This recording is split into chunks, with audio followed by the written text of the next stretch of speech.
Gabriel Alcala. Donald Trump is on vacation, but the White House has made it clear that it's not a real vacation. It's 17 days away from Washington, but it's a working vacation. Actually, it's more of a working remotely situation. Actually, he's working so hard he may as well be at the White House. Do you understand? If you don't, just check Twitter, where he will be giving hourly updates about how not relaxing this getaway is for many people in Washington, where everything is a competition. Vacation seems to be a perpetual point of pride, that is, how little vacation you really take. What better way for people to show you just how important they are, how indispensable, than by checking email on the beach? The new normal in work culture is for everyone to be in touch. Always. No exceptions. A friend of mine who works in public relations has taken to wearing an Apple Watch because he's not allowed to go more than 3 hours without responding to a client. That's on the weekends. During the week, it's an hour. Another friend, a former White House staff member, had to leave a wedding to take a work call. This was for his new job, where he is no longer working for the leader of the free world, and he still felt that he couldn't wait until the couple said "I do" before jumping on a conference call. That President Trump is a vacation taker isn't surprising. What is surprising is how well it makes him fit into the Washington culture, and the august tradition of vacationing without vacationing, that he professes to hate. After almost 8 years in the city, I've just about become used to the not-so-subtle bragging about jobs and responsibilities and proximity to very important people. But the summer version of this takes it to a whole new level as people make plans to leave the city, all the while making sure you know they can't really get away from work. When did vacation become such a dirty word? People are so quick to tell you that they're not really going to be taking time off when they go to Bermuda. "I'll be checking in," they say.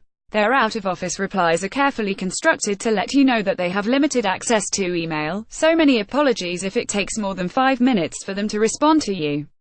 This is usually followed by detailed instructions on how to reach them through their assistant, spouse, parent or priest. It's common to get an out-of-office email followed immediately by an actual response. "You just told me you weren't in the office, so unless I'm emailing you about needing a kidney, we're all set," with a delayed reply. "I promise as I write this, I'm on my way to vacation at my family's cabin in the mountains of Colorado. It's beautiful and isolated. When I was younger there was no television there. Then, for a long time, there was no internet or cell service. When we'd finally drive down the canyon towards civilization, everyone's phones would start chiming and beeping. About 8 years ago, we put in Wi-Fi. Now the puzzle table is usually covered with laptops, including mine. Part of my trip will no doubt be spent tracking the president's vacation activities, and the bellicose pronouncements he is making near a golf course. It has become so that if we don't check Twitter for over an hour, we're afraid we'll miss some huge news story. Because, of course, we will. We carry iPhones into bathrooms, pools, beds and boats. I spent the past 8 years hanging out with a bunch of people who worked for President Barack Obama.